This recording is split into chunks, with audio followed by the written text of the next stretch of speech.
విజయనగరం జిల్లా బొబ్బిలిపట్నంలోని Narayana junior college యాజమాన్యం తీసుకున్న తాజా నిర్ణయం విద్యార్థులు తల్లిదండ్రులు తీవ్ర ఆందోళనకు దారితీసింది. ఇంటర్మీడియట్ చదువుతున్న విద్యార్థులకు టీసీ ఇచ్చి పంపించబోతున్నట్లు యాజమాన్యం ప్రకటించడం కలకలాన్ని రేపుతోంది. కాలేజ్ బిల్డింగ్ అద్దె చెల్లించకపోవడం, నిర్వహణ ఖర్చులు అధికంగా ఉండడం వంటి కారణాలను చూపిస్తూ మీ పిల్లలకు టీసీలు ఇస్తాం, మీరు ఇతర కాలేజీల్లో చేర్పించుకోండి అని తల్లిదండ్రులకు యాజమాన్యం చెబుతోంది. అకస్మాత్తుగా కాలేజీలా మూసేస్తారని తల్లిదండ్రులు ప్రశ్నిస్తున్నారు. మొదటి సంవత్సరం ఒక చోట, రెండో సంవత్సరం వేరే కాలేజీలో ఎలా చదివిస్తామంటూ యాజమాన్యంపై ఆగ్రహాన్ని వ్యక్తం చేస్తున్నారు పేరెంట్స్. విద్యాశాఖ అధికారులు స్పందించి యాజమాన్యంపై చర్యలు తీసుకోవాలని తల్లిదండ్రులు డిమాండ్ చేస్తున్నారు. విద్యార్థుల చదువుకు ఎలాంటి ఆటంకం కలగకుండా ప్రత్యామ్నాయ ఏర్పాట్లు చేయాలని కోరుతున్నారు. నా పేరు శ్రీనివాసరావు అండి, మాది సాలూరు. మా అబ్బాయి 10th వరకు కూడా భాష్యం స్కూల్లో చదువుకునేవాడు. భాష్యం స్కూల్లో చదివినంత వరకు 10th క్లాస్ ఎగ్జామ్ ఎండింగ్ వచ్చేసరికి ఈ నారాయణ కాలేజీ నుంచి, తర్వాత చాలా కాలేజీ నుంచి మా దగ్గరికి వచ్చి మా కాలేజీలో జాయిన్ చేయండి, మాకు మీ దగ్గర ఈ సబ్జెక్ట్ చెప్తాం, జేఈ మెయిన్స్ చెప్తాం, అడ్వాన్స్ చెప్తాం, తర్వాత మీకు ఎంసెట్ మంచి ర్యాంక్ వస్తుందని చెప్పడం జరిగింది సార్. ఆ ఉద్దేశం మీద సాలూరులో ఎన్ని కాలేజీలు ఉన్నా కూడా మేము అవన్నీ పక్కన పెట్టేసి బొబ్బిలిలో నారాయణలో జాయిన్ చేయడం జరిగింది. బొబ్బిలిలో నారాయణ ఫస్ట్ ఇయర్ బాగానే చదువుకున్నాడు. మాకు ఎంతవరకు ఇటువంటి మెసేజ్, ఇబ్బందికరమైన మెసేజ్ ఏమీ లేదు. మనం రీసెంట్గా ఫోన్ కాల్ కాలేజీ నుంచి చేసి సెకండ్ ఇయర్ కోసం మాట్లాడదాం రండి అని చెప్పి ఫోన్ చేశారు. నేనేమనుకున్నానంటే కాలేజీలో ఏదైనా కొత్తగా ఏమైనా సబ్జెక్ట్ ఏమైనా చెప్తారు, తర్వాత రేపు ఇన్ ఫ్యూచర్ బాగుంటుంది, తర్వాత వచ్చి మాట్లాడదామమ్మా అని చెప్పేసి ఆయన చెప్పడం జరిగింది. తర్వాత మళ్ళీ 4 రోజుల తర్వాత మళ్ళీ ఫోన్ చేశారు. ఫోన్ చేసి ఇలాగ కాలేజీ ఎత్తేస్తున్నాం, మీరు టీసీ వచ్చి తీసుకోండి అని చెప్పి చెప్పడం జరిగిందండి.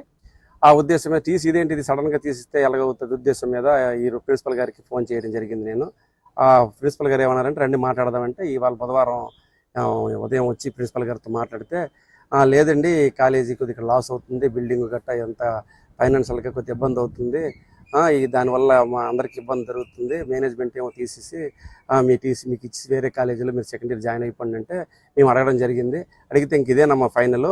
అదేంటి సార్ ఇది మాకు కాలేజీ, అక్కడ కాలేజీలో బస్ ఫెసిలిటీ ఇవన్నీ బాగానే ఉంటాయనే ఉద్దేశం మీద కాంప్లెక్స్ దగ్గర అన్ని విధాలుగా మాకు బెనిఫిట్ ఉంటుందని ఇక్కడ జాయిన్ చేసాము.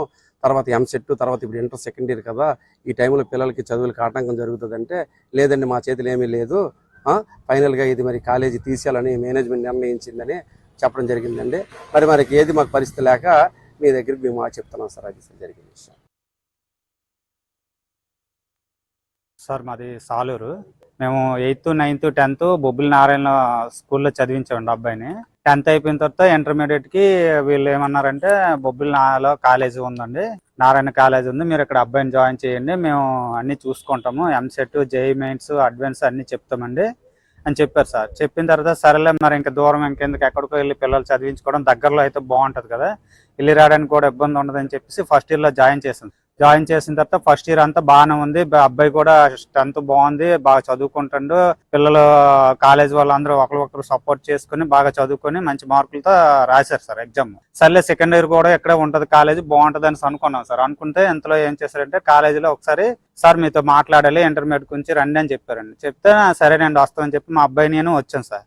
వస్తే సార్ ప్రిన్సిపల్ గారు సార్ ఏమన్నారంటే లేదండి కాలేజీ తీసేస్తాము, మీరు సెకండ్ ఇయర్ ఎక్కడైనా చూసుకోండి అబ్బాయికి అని చెప్పి అన్నారండి. అంటే అలాగే అదే సార్ అలా చెప్తున్నారు, ఫస్ట్ ఇయర్ అవుతారా సెకండ్ ఇయర్ అవుతారా చదవకూడదు,